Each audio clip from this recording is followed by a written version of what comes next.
원목사의 골목교회 제 29번째 시간입니다. 사랑하는 목사님, 원목사의 골목교회는 개척교회를 주님의 건강교회를 세우는 프로젝트입니다. 원목사의 골목교회 100강자 들으면 반드시 개척교회가, 미자립교회가 주님의 건강교회로 부흥합니다.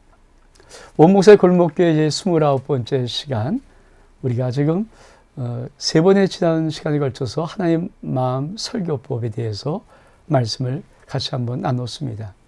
오늘도 하나님 마음의 설교법 네 번째 시간, 우리가 어떤 주제로 한번 나갈 것인가 한번 살펴보기를 원합니다. 자,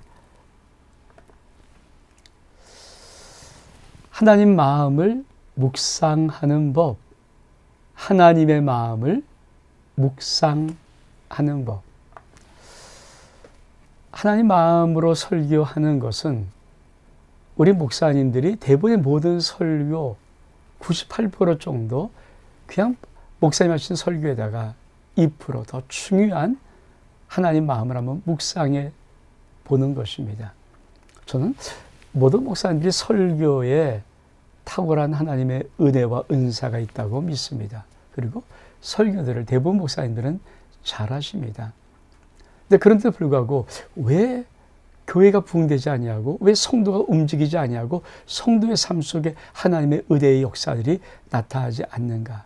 사실 목사님이 선포한 설교 모든 말씀을 듣는 신명이 몇 명이든 그 신명 속에 매주일마다 하나님의 은혜가 머물고 하나님의 역사가 있고 하나님의 축복이 임하고 말씀 그대로 선포되는 그 말씀의 역사들이 나타난다면 부흥되지 않을 교회가 있을까요?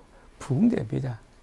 근데 왜 목사님들이 1년, 2년 이 말씀을 전해도 교회가 부흥되지 않는가? 저는 그것은 어떤 지식이나 이런 잘못이 되어 있다고 생각하지 않습니다.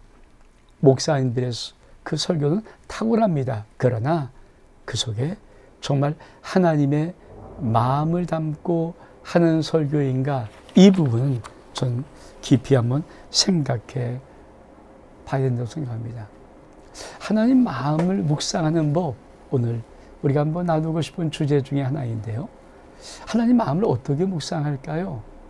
저는 먼저 목사님들이 신학적인 지식을 좀 뛰어넘어서 하나님이 이 성경을 기록할 때 아버지 마음은 어땠을까를 반드시 깊은 기도의 시간으로 하나님께 나가야 된다고 확신합니다. 이것이 있어야 됩니다. 이 성경을 기록했을 때 기록자를 통하여서 하나님은 어떤 마음을 주시고 이 성경을 기록하였을까를 동일하게 오늘 이 시간대에 강단에 서는 목회자가 그 아버지의 마음을 느껴보는 것입니다. 이것이 하나님 마음의 설교법의 그냥 핵심입니다. 이거 되면 다 되는 거거든요. 우리가 설교를 할 때 그러면 이 하나님 마음으로 묵상하려면 어떻게 될 것인가? 첫 번째, 설교를 작성하기 전에 절대 설교집이나 주석이나 강의 설교나 어떤 이런 지식적인 인간이 이미 기록해 놓았던 모든 것을 먼저 보는 것이 아닙니다. 그거를 보기 시작하면 그만 선입관, 그 성경은 이렇게 해석했더라, 이렇게 해석하는 게 맞대라는 선입관에 더 이상 하나님의 깊은 마음을 묵상하는 것이 불가능합니다. 많은 목사님들이 설교를 하면서 혹은 들었던 신학 지식이나 배웠던 신학 지식, 때로는 이런저런 책에서 알고 있는 여러 가지 그 설교를 향한 말씀의 뜻들, 선지식, 역사적인 환경, 여러 지리적인 환경, 문화적인 환경, 또 원어의 의미, 이런 모든 것들 다 연구하는 것 분명히 좋습니다. 근데 그것은 지식입니다. 전 지식은 사람을 바꾼다고 생각하지 않습니다. 지식은 지식일 뿐이고, 지식은 그냥 머리에 하나 주름살 하나 더 긋는 것, 이상의 의미 왜 그렇게 크지 않다는 생각을 갖습니다. 지식이 바꾸는 것이 아니라 하나님의 마음이, 지식이 바꾸는 것이 아니라 아버지의 마음이 전 성도들을 바꾼다라고 확신합니다. 그래서 지식이 나쁘다는 게 아닙니다. 지식은 웬만한 목사님들 목회하고 이미 신학교육 4년, 7년 받고 그럼요. 대부분의 신학적인 기초지식 다 알고 성경의 전반적인 모든 것들 다 압니다. 신구약 개론을 통해서 다 알고 조직사를 통해서 이미 다 배웠고 또 강론을 들어가서 많은 것들을 다 이미 습득했기 때문에 그거 모르지 않습니다. 또 수많은 책들이 나와 있고 수많은 강해집이 있고 수많은 주석책이 있으니까 조금 시간만 들이면 그런 것들이 어떤 뜻인가 이거 아는 거는 그렇게 어렵지도 않고 그런 것들은 사실 성도들도 압니다. 그러나 그 성경을 기록한 하나님 아버지의 진짜 속마음을 아는 것은 신학자들의 글이 아니라 하나님이 그 목회자의 설교 그 속에 부어주시는 아버지의 마음이 들어올 때입니다. 그래서 우리가 먼저 기록해요. 우린 유창한 설교를 잘하라고 부른 것이 아닙니다. 하나님께서 우리를 부르신 목적은 아버지 하나님의 마음을 아는, 그래서 그 마음을 전할 수 있는 바로 그 설교자를 부른 것입니다. 사실 하나님이 예수 그리스도 앞서 세례요한을 볼 때 그거 아닙니까? 왜 세례요한을 보낸다고 했습니까? 엘리야를 보내니 그가 아비의 마음을 자식에게로, 자식의 마음을 아버지에게로 돌이키는 그 일을 한다는 거예요. 그 세례요한이 뭡니까? 강야에 외친 자의 소리였습니다. 하나님의 소리라는 것입니다. 오늘 설교도 마찬가지입니다. 우리 목사님들이 외치는 하나님의 소리가 되려면 아비의 마음을 자식에게로, 자식의 마음을 아비에게로 돌이키는 이 하나님 깊은 마음을 묵상하는 법을 분명히 배우고 알아야 합니다. 그리고 이것에 익숙해야 됩니다. 그러면 하나님 마음을 묵상하는 법은 어떻게 배울 수 있을까요? 제가 참 골목길이나 이런 여러 곳에서 참 많은 것을 드러낸 것이 있습니다. 전 하나님 마음을 묵상하는 가장 최고의 방법은, 그 길은 새벽 기도에 있다고 합니다. 목사님 새벽 기도할 때 정말 누누이 말하지만 그냥 잘 때 그 새벽 기도 말씀 한 번만 읽고 주무시면 됩니다. 한 번만 읽고 그냥 주무시고, 목사님 마음속에 이런 결정이 있어야죠. 그 말씀이 내 속에서 밤새도록 묵상되어져서 아침에 일어날 때 그 말씀이 어떤 아버지 마음을 담은 것인가를 툭 던져주는 어떤 것들을 목사님이 기대하는 이 길을 안다면, 저는 말씀을 한 번 읽고 자고 아침에 일어나서 새벽 기도를 준비하려고 이제 세면실에 딱 갈 때 정말 떠오르는 어떤 단어, 어떤 문장, 느낌, 그림, 이런 것들이, 그러니까 다시 말하면 오늘 전할 성경 한 장의 본문 속에 주님이 딱 주시는 어떤 것이 있어요. 그러니까 그걸 붙잡고 다 준비한 다음에 교회 나와서 다시 한번 새벽기도 강단 쓰기 전에 다시 한번 말씀을 다 묵상하면, 읽으면서 탁 체크합니다. 그리고 바로 전하거든요. 그리고 전하는 것, 이것은 하나님 마음을 묵상 훈련의 최고라고 생각합니다. 그리고 두 번째는 새벽 기도 후에 강단의 기도의 시간입니다. 저는 일부러 말씀을 막 이렇게 하지는 않습니다. 단지 하나님은 제가 설교자라는 것을 알고 계십니다. 하나님의 설교자는 하나님께서 무엇인가 그 설교자의 마음속에 아버지가 하고 싶은 말씀을 담아주는 것이 하나님의 뜻입니다. 저는 그래서 기도할 때, 제가 중보 기도하기 전에 제일 앞부분의 기도는 제가 하나님 앞에 나가서 그냥 그렇게 기도하는 시간을 갖습니다. 그냥 말씀을 가지고 그냥 이렇게 그냥 기도하는 시간을 가지면은 참 놀라운 것은요. 아버지의 마음을 깊이 하나님, 내가 하나님의 종으로서 주의 종으로서 이제 돌아온 주에 설교할 텐데 아버지 그 뜻을 아버지의 그 마음을 좀 알기 원합니다. 그러니까 나가면 하나님께서 성경 구절을 주시든지 어떤 단어를 주든지 어떤 이런 탁탁 들어오는 것이 있어요. 그러면 얼른 저는 늘 핸드폰을 두고 기도하기 때문에 비플 성경을 들어가서 얼른 검색해 봅니다. 그리고는 쭉 창세기 요한계시까지 그 구절, 그 단어의 검색이 나오잖아요. 그러면 대충 제가 딱 주님이 줬던 느낌의 그것이 구약인지 시작인지 대충 어느 성경인지는 알거든요.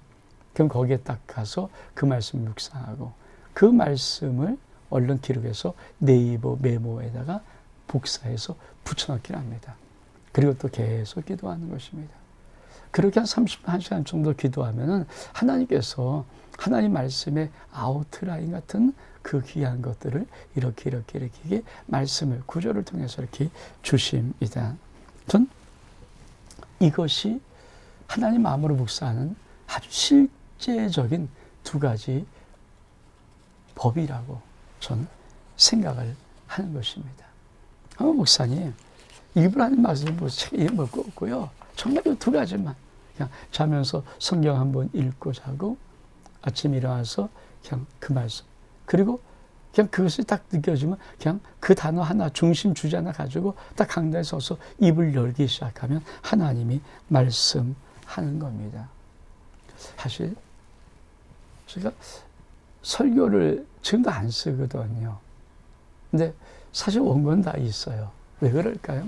전 월일, 화, 수, 목, 금요일까지 5일 동안 제 새벽 기도 후에 제 강단, 개인 기도 시간에 말씀의 깊은 묵상의 시간에 하나님이 주신 말씀들의 어떤 그런 것들을 계속 네이버 메모에다가 메모하고 덧붙이고 계속 그럽니다. 그리고 기도할 때마다 하나님께서 질서도 담아, 그러니까 이 설교 원고를 조직해 주세요. 요거는 빼라, 요건 더해라, 여기 앞이다, 여기 뒤다, 이런 것까지 아주 세밀한 느낌으로 이렇게 해 주십니다. 저는 그것이 참 중요한, 이것이 하나님 마음으로 묵상하는 키라고 저는 이게 훈련이 되고 이 실력이 있고 이것이 되면요 성도 앞에 그냥 쓰면은 말씀이 풀어지는 것입니다. 두 번째로 우리 한번 좀 볼까요?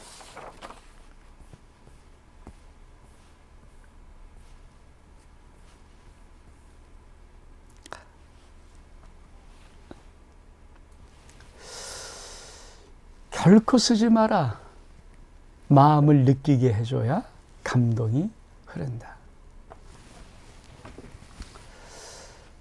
왜 하나님 마음의 설교가 참 중요할까요? 우리가 지난번 원목새 굴목의 28번째 시간에도 보았던 것입니다. 그것은 바로 전달되는 언어의 뜻, 내용, 단어, 이 느낌은 7%고 사실은 음성톤이 36.8%, 신체적인 반응이 55%. 이것이 바로 말의 전달법이라는 말씀을 한번 나누었습니다. 그래서 이 하나님 마음의 설교법의 두 번째 참 중요한 것은 이게 되려면 설교 원고를 쓰지 않아야 합니다. 저는 이걸 원칙으로 생각을 합니다. 저도 설교 원고에 있다 말씀드렸습니다. 지금 PPT를 계속 띄워서 설교하기 때문에 그 설교 원고를 갖고 있습니다. 근데 그것을 제가 책상에서 작성해 준 적이 한 번도 없습니다. 저는 설교 원고를 작성하지 않습니다. 강단에서 그냥 계속 메모만 합니다. 기도하고 메모하고 기도하고 메모하고 기도하고 메모하고.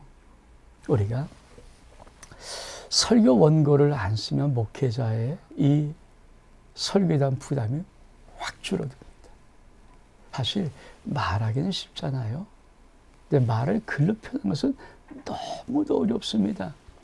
요새는 또 뭐 최근에 설교법이 나와서 그 자꾸만 책을 읽으면서 이 글 쓰는 법을 늘린다고 하는데 아닙니다. 여러분, 여러분의 친한 친구 앞에서 여러분이 써는 아주 그 친구가 하고 싶은 말, 그걸 한 30장 정도 원글을 써갖고 A4용지에다 써서 한 1시간, 2시간 그 읽어준다. 그럼 친구가 듣는다. 그게 교제입니까? 아니, 그게 가능합니까? 그게 가능하냐고요. 사실 아무리 친한 친구도요, 원고를 읽는 친구의 그 말을 듣기가 어렵습니다. 근데 친한 친구하고 그냥 스스럼 없이 이런저런 그 모든 대화, 원고 없이 하는 모든 대화, 때로 1시간, 2시간, 3시간 지치지 않고 얘기하지 않습니까? 그게 바로 말이에요. 그게 바로 하나님께서 우리에게 주고 싶은 말씀입니다. 설교 원고를 쓰는 순간부터 자꾸만 설교 원고, 그 자기 속에 마음 속에 있는 거를 말로 표현한 것은 쉬운데 이게 글로 쓰기는 너무 어려워서 그렇게 끙끙끙 깨다 보면 자꾸만 여기저기 책을 이용하고 문장을 따와야 되고 여기저기 예화를 들어야 되고 그러면서 참 많은 시간들을 그렇게 보냅니다. 근데 사실은요, 마음을 느끼게 해줘야 감동이 흘러요. 저는 절대 제 설교 잘한다고 생각하지 않습니다. 우리 대한민국에만 해도 저보다 훨씬 더 정말 잘 탁월한 하나님의 최종들 너무 많다고 저는 그렇게 믿고 있습니다. 근데 한 가지, 전 제 목회 속에서는 제가 우리 성도들이 하는 설교의 성도들이 감동의 반응이 분명히 있음을 압니다. 설교를 통해서 반드시 그 성도들 속에 감동의 반응이 분명히 있어요. 그리고 그 역사들이 전 제 목회 속에는 분명히 있습니다. 그래서 제가 같이 나누고 싶은 거예요. 설교를 적기 시작하면요, 어떤 문제가 있는가? 자꾸만 문장을 다듬어야 되고 문장을 만들어야 되고 그러다 보면요, 우리 속에 마음속에 있는 것들이 표현하기가 정말 글로 표현하기는 너무 어려워서 자꾸만 이거저거를 자꾸만 봐야 됩니다. 그 문장에 좋은 글들을 자꾸만 인용해야 되고요. 그러다 보면 어떻게 합니까? 저는 참 이거 하면 안 되겠지만 이런 느낌 아십니까?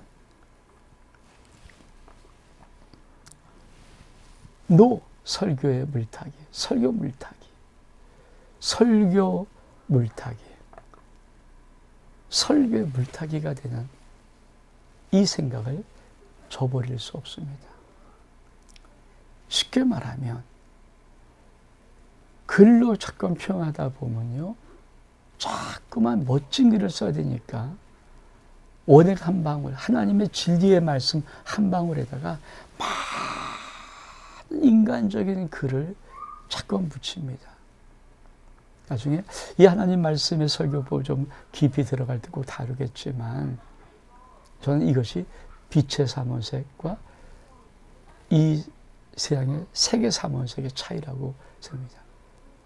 나중에 한번 깊이 한번 다루겠지만 정말 이것을 우리가 주의해야 됩니다. 여러분, 왜 한국교회 그렇게 설교 잘하는데 그렇게 많은 교회가 있고 오늘도 그렇게 많은 설교책이 나오고 그렇게 기라성 같은 정말 말씀들이 선포되는데 왜 한국교회는 변화도 없고 점점 어두워지고 침체되어져 가고 세상은 점점 어두워져 갑니까? 그리고 기독교의 빛은 점점 초라해져 갑니까? 정말 설교 역사들이 있다면 그럴까요? 저를 포함해서 하는 것입니다. 정말 우리가 하나님 말씀으로 다시 돌아가야 됩니다. 하나님 말씀만 강대에서 선포되는 그 은혜의 시간을 우리가 들어야 됩니다. 저는 그래서 설교의 물타기를 하지 말고 글을 쓰지 말고 그냥 하나님의 마음을 깊이 묵상해서 하면요, 설교가 어렵잖아요. 하나님은 단순한 마음을 주시거든요. 그러니까 다시 말하면 이번 주 설교는 요거입니다. 정확히 요거예요. 어려운 거 없잖아요. 요거를 하나님께서 전하고 싶으신 거예요. 그럼 그것을 전하면 돼요. 어떻게? 감동 있게. 하나님 마음을 그대로, 아버지 마음을 그대로 나타내면서 우리가 전하기 시작하면 성도들 속에 놀라운 은혜가 흐르고 감동이 흐르고 역사가 나타납니다. 그러면 이런 말을 할 경우 있습니다. 아, 목사님 설교 안 쓰면 설교 못해요. 아닙니다. 설교를 안 쓰면 유익한 것이 몇 가지가 있습니다. 첫 번째, 설교를 안 쓰기 때문에 자유함입니다. 얼마큼 시간이 남는지 모릅니다. 이거 너무 편합니다. 두 번째로, 설교를 안 쓰게 되면 마지막까지 주님만 의지합니다. 사실 말하면 내가 정말 내 속에 완벽한 정리가 되어 있지 않으면, 하나님이 주신 마음이 정확히 이런 뜻이라는 정확한 것이 없으면 사실 강단에 서는 것이 불가능합니다. 안 썼기 때문에. 내용이 없잖아요. 가슴에만 있는 것이니까. 그래서 정말 철저하게 주님의 은혜만을 의지하고 강단에서 입을 열 수가 있습니다. 세 번째로, 정말 중요한 것인데, 이 설교를 쓰기 시작하지 않으면요, 놀라운 것은 정말 성령 하나님 앞에 민감하기 시작합니다. 민감해져요. 저는 강단에 1부 예배, 2부 예배 드릴 텐데 1부 9시 예배 드렸던 설교하고 2부 설교가 똑같은 설교라는 제가 다르거든요. 느낌이 다르. 그러니까 1부 때 전했던 말씀을 전하는데 2부 때는 하나님께서 민감하게 그 짤막한 순간에도 다다닥 바꾸세요. 요건 요런 예화가 더 적당하다. 요건 요런 뜻이다. 요건 빼라 아주. 요건 넣었으면 좋겠다. 아주 민감하게, 세밀하게 그렇게 다듬으십니다. 저는 그 민감함이 죄종 속에 있으면요, 성도들도 하나님의 말씀을 민감하게 듣고 민감하게 반응합니다. 한번 이 설교, 하나님 마음을 설교하는 법을 도전해 보십시오. 원칙적입니다. 원칙적으로 설교 쓰지 않습니다. 그러면요, 정말 내가 완벽하게 정리되고 내가 완벽하게 소화되고 내게 완벽한 하나님의 마음이 알려지고 내가 하나님의 모든 것이 정말 내 속에 들어오지 않으면 쓸 수 없는 시간들이 있기 때문에 한 주간 내내 말씀 붙잡고 묵상하게 되고 끝까지 그 말씀을 하나님 앞에 가지고 나가게 되면서 정말 목회자가 주일에 한 번 전하는 그 말씀을 통하여서 하나님과 깊은 이 아름다운 교제를 나누어서 사실은 말씀이 먼저 목회자 속에 적용되는 것입니다. 말씀이 먼저 목회자 속에 적용되는 것이에요. 그리고 그 말씀을 가지고 입을 열어 선포할 때, 목사님, 성도들은요, 놀라운 하나님의 은혜와 감동을 받습니다. 목사님이 이 하나님 마음의 설교법으로 진짜 설교를 하고 1년 안에 교회와 성도의 변화가 없다? 가짜입니다. 반드시 변화 100%입니다. 정말 100%. 교회 속에 변화가 일어나고 성도 속에 놀라운 변화의 역사이 나타나고 교회가 살아있는 놀라운 모습을 목사님은, 성도님들은, 이웃의 모든 사람들은 볼 수 있도록 역사되어집니다. 온 목사의 골목교회 제29번째 시간, 하나님 마음의 설교법 4번째 시간, 여기서 마칩니다. 목사님, 하나님 마음 묵상하는 법, 새벽 기도와 새벽 강단을 통해서 꼭 이 비밀을 알아야 됩니다. 목사님, 하나님 마음이 묵상되는 이 법을 정말 이 법으로 설교하려면 목사님이 설교의 원고를 포기하시고 하나님 앞에 1대1로 서야 합니다. 그 영적인 담대함이 꼭 있기를 주의 이름으로 부탁을 드립니다. 샬롬.